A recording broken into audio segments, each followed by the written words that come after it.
Hello, I'm Ben Daniel, the chief editor for Packaging Middle East and Africa magazine.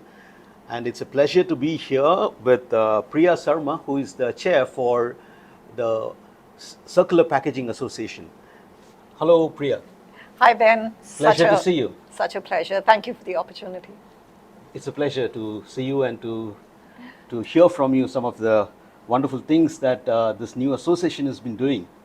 Yeah, let's start with this. Can you give us an overview of CPA, Circular Packaging Association, which was formed recently, and some highlights and some significant initiatives which you have taken, which we have been seeing in many ways. That you've been in a short time, you've done quite a bit. So I'd like to hear from you. Excellent. So I have to, I think, do away with a little bit of the myth. Yes, we were set up, formally launched in March earlier this year under the Dubai Chamber. But we have been in existence since about 2019. Yeah.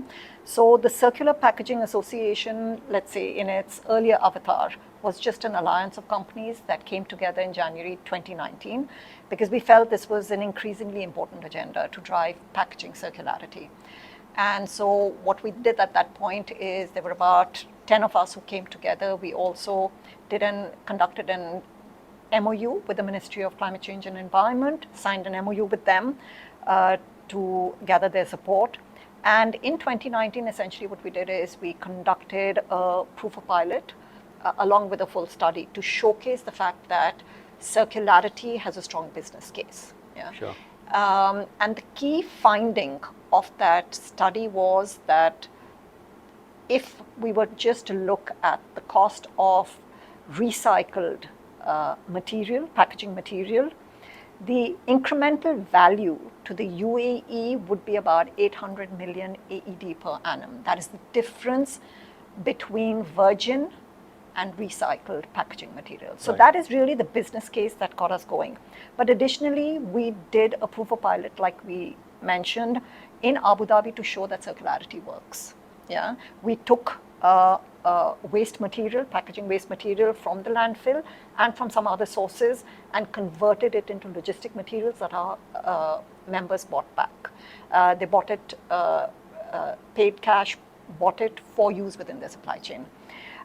In that study, we provided 32 recommendations, which were across the fields of policy, infrastructure processes, driving awareness, monitoring, assessment. And very happy to say that of those 32 policies, 12 of them were actually accepted by the Circular Economy Council. And in 2022, we were invited to be a part of that council. So that's a little bit of that history, and that is what has kind of led us in earlier March to be formalized into an association. Wonderful, wonderful. Thanks for taking us through that wonderful journey.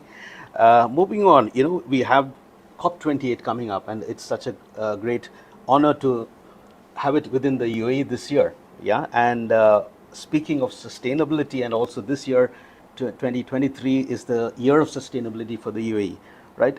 How is CPA aligning with this let's say this concept and the upcoming initiatives that are being planned along with COP28? If you can throw some light on that. So I think one of the important things to bear in mind is that yes, this is the year of sustainability, and you have the COP28 as a platform, which is going to close this year for the UAE on a very strong note. However, it's just a moment of time. Sure. Yeah, it's very important to note that with regards to the CPA, we have a long-term agenda. Yeah, we started, like I said, in 2019. We formalized ourselves this year, but our agenda extends now to the next many, many years, because what we really want to do is really apply the principles of circularity, especially with regards to packaging, and ensure that we are moving away from this linear, inefficient system of take, make, and dispose into developing a very regenerative, reformative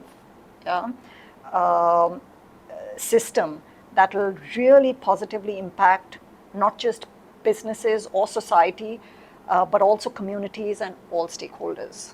Right, right. So the initiatives that we are looking at developing essentially, cover all of our stakeholders. We have earlier this year started working with the Ministry of Industries and Advanced Technology, which actually sets the regulations in place. We have a technical task force that is working with them. We have, in June of this year, around World Environment Day, also worked with the Environment Agency of Abu Dhabi on a campaign, yeah, where a few of us companies, we supported Nadira Technologies Yalla campaign to collect multi-material packaging from consumers and use that opportunity to also educate our stakeholders. Brilliant. A lot of initiatives already. Well, two already initiatives I have to say, but many more to go. Wonderful, wonderful. Thanks, Priya. Moving on, I just want to touch on a topic. You being expert, and you've got quite a bit of a background and your experience with your company and also with CPA now within the sustainability space. Just give us your take as a personal take. What do you think is the consumers' preference in this region, in the Gulf and particularly in the UAE? Are they really inclined towards circularity or sustainability? Are there challenges from the retail standpoint when it comes to the products? What's your take on this? It's a very interesting question, and it's a bit of a mixed bag, Ben. So I've just seen a study that was done by Ipsos with regards to the whole region. UAE was one of the key countries where they conducted the research. I think they covered about 500 consumers in that study. And what was interesting to see is that while over 50% of UAE consumers who were interviewed for this study, they realized the importance of environmental impact globally and within their own lives, and the fact that more than 90%, almost I think 94% of them said that they are imbibing sustainability habits within their own lifestyles. So things like using low energy bulbs, recycling, reducing the usage of water. Yet, if I remember correctly, there were only about 27% who said that they take sustainability credentials of a company or a brand into play when they make purchase decisions on the shelf. Now, this is a very, very important point because at the end of the day, when brands or companies drive sustainability, it is an increased investment from their perspective because there's a lot of research and development that has to be done.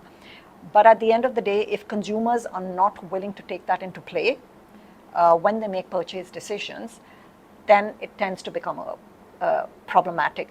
I think one of the other interesting things that consumers did say in that research was that for them to inculcate even more sustainability actions in their lifestyles, there are 3 or 4 things that they want. One is the action must be easy to make, so there has to be an element of convenience. It cannot lead to increased costs for them. Right. Yeah.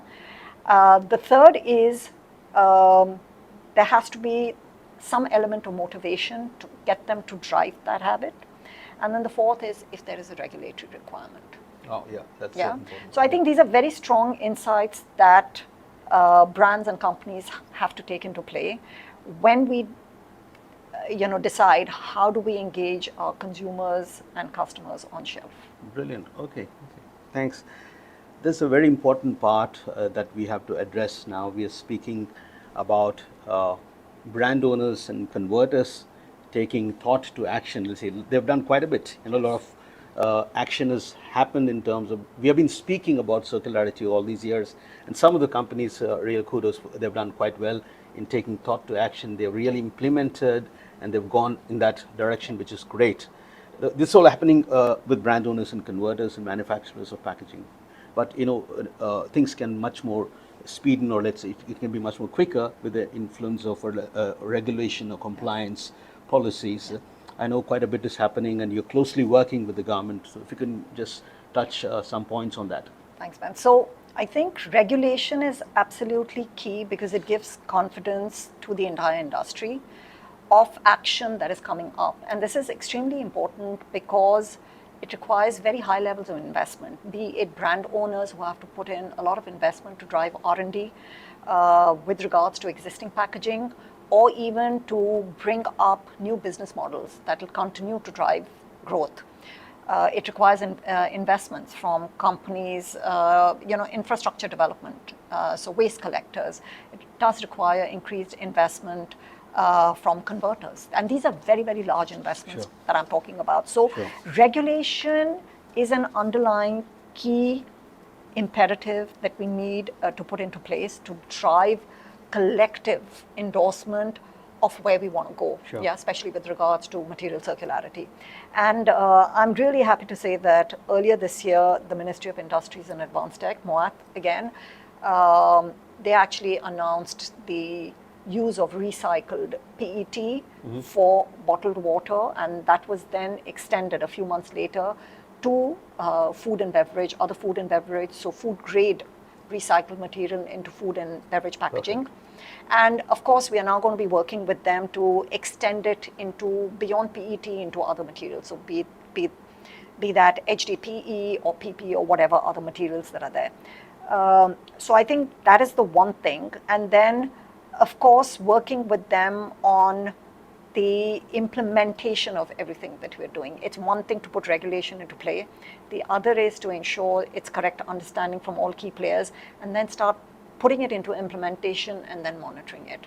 So I think that's really one aspect of it. And then the second bit is what we call extended producer responsibility. Sure. As key companies, FMCG companies, one of the things we have always endorsed is the concept of extended producer responsibility. So EPR is really all about companies, like ourselves, taking responsibility for the packaging they're putting into the market. And extending EPR or implementing EPR is absolutely essential if you want to build the entire ecosystem. The concept of circularity cannot work by just 8 or 10 companies putting up their hands voluntarily and trying to implement it. Yeah, it'll only kind of be delivered if we have the entire ecosystem into play, and this is where we are hoping that EPR will be implemented, and we're hoping that the packaging industry is one of the first to come into play. Thanks, Priya. Priya, I think we've come to more or less the end of this quick interview, but I have a very interesting and important question to ask you before we finish. Closing the loop to bottle recycling, especially when it comes to PET. There's quite a bit happening in that space around the world, and we were looking forward. I'm very happy to hear that the RPET project is already implemented, and it's the lowest hanging fruit that we find in this possible, plastics and packaging, particularly how we can recycle this. And if you can touch, on this point and how CPA has been working to implement this along with the stakeholders and your members. So, like I'd mentioned a little earlier, Ben, one of the projects we have been working on, and this is even before the formulation or the formalization of the CPA, is with the Environment Agency of Abu Dhabi. So if I'm not mistaken, I think it was as early as 2020, we started working with them in terms of, what is the draft regulation to put into play with regards to single-use plastic. And so that did come into play last year. Yeah, so we supported them in the development of that work. And then, like I mentioned, in June, around World Environment Day, we supported their campaign on reduction of single-use plastic and its further collection, with a few of our members coming together and supporting Nadira Technologies with their campaign on collection. So this is collection not just of PET, but all of the materials, all of the materials that we can get into play. Okay, okay. Thank you. I think that was quite good that you gave us a bird's eye view or very quick update on quite a lot of things that's happened in a very short span of time, and I really look forward for so many wonderful things happening in the near future, with sustainability being the the main focus for this year. And it's a pleasure once again to see you, and we look forward to listening, hearing, and updating to our readers and our listeners more about what CPA is doing. Thank you, Ben, and I have to say thank you for the opportunity, not just because of the CPA, but I think continuous conversations are extremely important to drive awareness of the need for us to move into circularity mode. It's a behavior and it's a mindset that requires everybody to shift thinking and to become more aware of the need for conserving very important resources. Brilliant. Priya, there's one very important question I would like to end this interview with. What are the main challenges the regional packaging industry is facing in enhancing circularity and sustainability in packaging? So thanks, Beth. So again, I'm going to talk about the fact that every challenge is really an opportunity. Now, it's important to understand that the concept of implementation of circularity isn't the most easy, and the reason being there are so many stakeholders that are involved, all of who have to work in tandem to actually implement circularity, of material usage. So, and in the case of a packaging circular economy, you start with companies, that put their products into packaging to ensure that the packaging is designed for circularity. Sure. That's the first step. Thereafter, you have to ensure that your consumers are aware of the need and the actions they have to take in actually recycling that waste. Having driven that level of awareness and engagement, you have to ensure that the infrastructure is available for them. True. Because otherwise it can become a cause of frustration if they're aware of the need but don't have facilities to actually be able to recycle. And thereafter, you have to have the companies that can actually collect that waste, segregate it, convert it, and then be able to give it back to the companies to use. Now, in an ideal world, what we really want to do is ensure that we're implementing circularity at a local level. Right. Because companies like us, for instance, can import PCR or recycled material from many other markets, but that's not the ideal situation. Exactly. Yeah. So, therefore, the first bit is to ensure that all the key stakeholders are working in tandem, and that takes a bit of time. The second is all of the supply chains also have to work in tandem, because given the fact that most markets are now interconnected, the supply chain has to be able to work together. It's no use us importing packaging that has elements of recycled material in it, Sure. and we are not able to collect it out here in our local market. Essentially, what we're doing is we are missing out on that opportunity and resource. The third is meeting consumer expectations. Like I had mentioned a little earlier, consumers have certain expectations in order to build buying such packaging into their strategic buying decisions when they are in front of the shelf. And for that, we have to ensure that for them to be a key player in this whole journey, we have to make it convenient and easy for them to participate. We have to ensure that we are not upping the price of the product, so making it more difficult for them to include it in their decision. And we are also driving building of that habit of recycling by providing a level of motivation. And I think one of the last things to put into play is the fact that in order to drive, to build circularity within businesses, we have to ensure that the business case is there for industry also. Currently, the price of recycled plastic is much higher Correct. than virgin, which essentially means there isn't much of an economic incentive for either buying or even collecting this material or for its inclusion into packaging. So I think we have a lot of things that have to be done, but I have to say the biggest benefit that I see in the UAE is the fact that we have all stakeholders playing a role, working collectively. Extremely thankful to the Ministry of Climate Change and Environment, the Ministry of Industry and Advanced Tech, and Ministry of Economy for ensuring that they are partnering with us and giving us an important role to play. Brilliant. Thank you very much for all the insights, Priya. It's a pleasure once again, and we hope to hear more from you in the days to come and from CPA.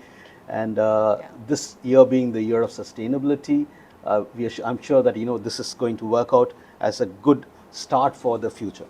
And thank you again for this opportunity, because like I said, I think conversations like this are extremely important, to drive collective understanding of what we need.